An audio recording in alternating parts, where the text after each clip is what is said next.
नमस्ते स्टूडेंट्स, अस्सलाम वालेकुम रहमतुल्लाहि व बरकातहू। मुझे उम्मीद है कि आप सब खैरियत से होंगे।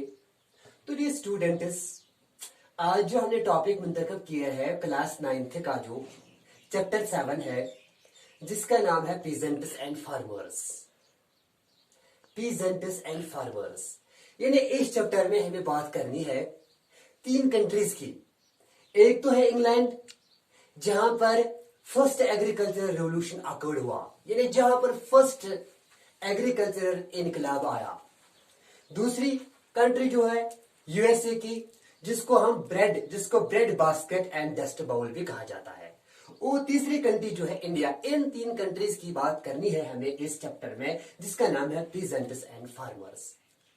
Now the students, let us first of all we will try to understand, we will to study about that first, that is the England. Now the students, let's move, let's start our journey, let's begin our journey with England, where the first agricultural revolution occurred. यानी सबसे पहले हम बात करेंगे England की, जहां पर पहला एग्रीकल्चरल इनकलाब आया। तो बिफोर द 18th सेंचुरी से पहले इंग्लैंड में क्या था? There was a common land system, there was open field system in England. यानी 18th सेंचुरी से पहले इंग्लैंड में ओपन फील्ड सिस्टम था, कॉमन फील्ड सिस्टम था, कॉमन लैंड सिस्टम था। यानी ये जो जमीन इंग्लैंड की थी वो किसी की प्रॉपर्टी नहीं होती थी। बट बल्कि क्या थी, ये कॉमन लैंड सिस्टम था, ओपन फील्ड। ये जो जमीन, इंग्लैंड की जो जमीन थी, ये सबकी प्रॉपर्टी थी, इस पे हर किसी का हक होता था। यानी कॉमन लैंड सिस्टम किसको कहते हैं? जिसपे हर किसी नागरिक का हक होता था, हक बनता था। एंड वही मैं कहने जा रहा हूं, before the 18th century in England there was open field system, there was common field system in England. हर किसी का हक बनता था। तो हर नए साल के आने पर, नए साल की खुशी पर, नए साल के आमद पे, इंग्लैंड में हर नए साल के आमद पे विलेज में एक मीटिंग होती थी, गांव में एक मीटिंग होती थी। The village meeting was organised in the beginning of the new year. ये नए साल के आमद पे इंग्लैंड में एक गांव में एक मीटिंग होती थी, मीटिंग में हुआ करती थी। और इस मीटिंग में यह फैसला तय होता था कि हर विलेजर को, हर गांव वाले को एक एक जमीन का टुकड़ा दिया जाता था। यानी हर साल के आमद पे, शुरुआत पे गांवों में, इंग्लैंड की गांव में ये जो मीटिंग होती थी, और मीटिंग में ये फैसला तय होता था कि हर गांव वाले को एक एक जमीन टुकड़ा दिया जाता था। It was decided to give the 1 sitra of land to every villager. यानी हर इस मीटिंग में यही फैसला तय होता था कि हर गांव वाले को एक एक जमीन टुकड़ा दिया जाता था। और ये जमीन आम जमीन नहीं होती है, बल्कि it was quality land. Quality land का मतलब है फर्टाइल लैंड दी जाती थी, ये बहुत ही अच्छी जमीन दी जाती थी, क्वालिटी लैंड, जरखेज जमीन दी जाती थी। और जिस पे हर गांव वाला अपना कल्टीवेशन करता था, जिस पे हर गांव वाला अपनी कल्टीवेशन करती थी, अपना कल्टीवेशन करता था। उसके अलावा बहुत सारी जमीन इंग्लैंड में थी, जिसको कॉमन लैंड कहते थे। कॉमन लैंड जिसपे हर किसी का हक होता था।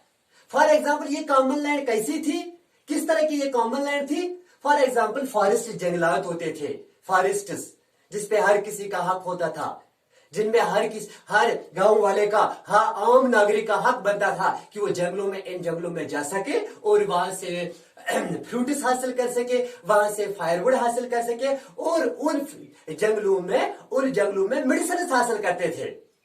ये इसी को कॉमन लैंड कहते थे। यानी उसके अलावा यानी मीटिंग में ये फैसला होता था कि हर किसी गांव वाले को एक ही क्वालिटी वाली लैंड दी जाती थी, जिसपे हर गांव वाला अपना कल्टीवेशन करता था। उसके अलावा और जमीन होती थी कॉमन लैंड। कॉमन लैंड किसको कहते हैं? जिसपे हर किसी का हक होता था, जिसपे हर किसी का हक बनता था। फॉर एग्जाम्पल, फॉरेस्ट होते थे, जिसपे हर किसी का हक बनता था कि फॉरेस्ट में जा सके, इन जंगलों में जा सके, वहां से मेडिसिन हासिल करे, कर सकते थे, वहां से फूड हासिल कर सकते थे, फ्रूट्स हासिल करते थे और वहां से फायरवुड हासिल करते थे। तो इसके अलावा और एक प्रॉपर्टी होती थी और एक कॉमन लैंड होती थी, pastures, pastures and grazing land. Grazing land, pastoral land, grazing land, जहां पर भी हर किसी का हक बनता था कि वो इन ग्रेजिंग लैंड पे, इन पास्चर्स पे अपने एनिमल को ग्रेज करते थे, कर सकते थे। It was a common land system. और इसके अलावा रिवर्स भी होते थे, इसके अलावा पॉन्ड्स भी होते थे, जो कॉमन लैंड मानी जाती थी 18वीं सेंचुरी से पहले। कॉमन लैंड, एक तो फॉरेस्ट थे, दूसरे पास्चर लैंड थे, ग्रेजिंग लैंड थे, उसके अलावा पॉन्ड्स एंड रिवर्स भी थे, जो भी उसको भी, जो पॉन्ड्स है, रिवर्स, उसको भी कॉमन लैंड मानी जाती थी। उनपे ये आम लोग क्या करते थे, वहां से फिशिंग करते थे, वहां से मछली हासिल करते थे। तो उसके बाद जो पुअर लोग, जो गरीब नागरिक थे, जो गरीब लोग, इंग्लैंड में जो गरीब लोग रहते थे, उनके लिए ये जो कॉमन लैंड थी, ये जो कॉमन लैंड थी, उनके लिए ये एसेंशियल बहुत जरूरी होती थी। फॉर द पुअर पीपल, यानी गरीब लोगों के लिए, जो इंग्लैंड में गरीब लोग होते थे, गरीब लोग रहते थे, उनके लिए ये कॉमन लैंड, उनके लिए कॉमन लैंड बहुत ही एसेंशियल थी, बहुत ही जरूरी थी, क्योंकि वो बेचारे तो इसी पे गुजारा करते थे। वो जंगलों में जाके वहां से मेडिसिन हासिल करते थे, वो जंगलों में जाके वहां से फ्रूट्स हासिल करते थे, वो जंगलों में जाके फायरवुड हासिल करते थे। वो पास्चर्स पे, उन पास्चर्स पे, उन ग्रेजिंग लैंड पे, पास्चरल लैंड पे, ग्रेजिंग लैंड पे अपने छोटे छोटे जो एनिमल थे वो उनको ग्रेज करते थे।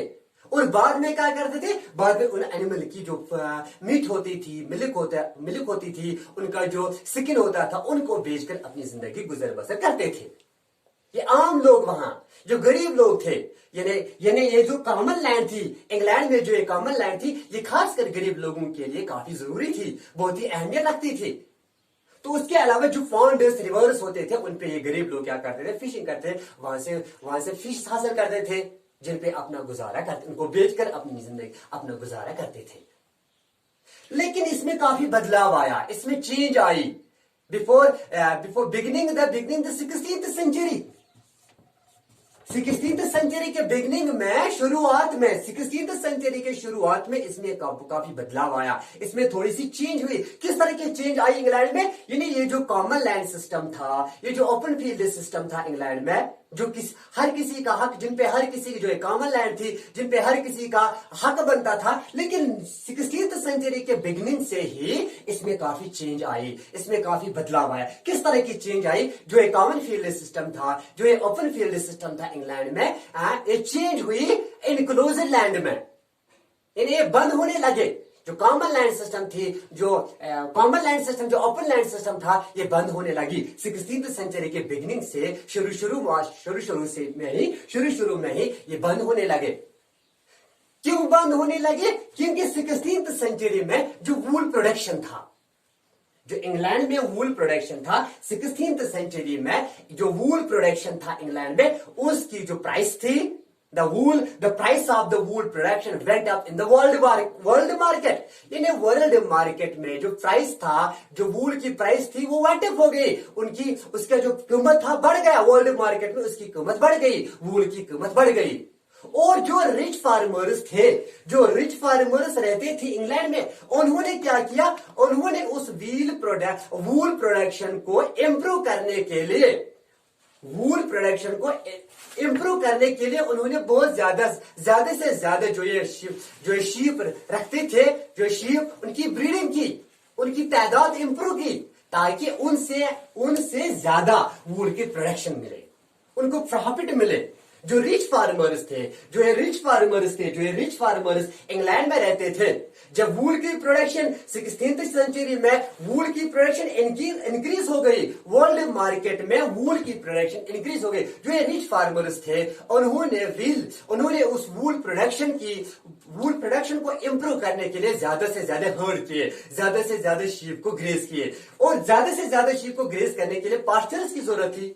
ग्रेजिंग लैंड की जरूरत थी। और जो इंग्लैंड में जितने भी ग्रेजिंग लैंड थे, जितने भी पास्चर थे, जो इससे पहले माने जाते थे ओपन लैंड सिस्टम, जो कॉमन लैंड सिस्टम माने जाते थे, जिसपे हर किसी का हक होता था।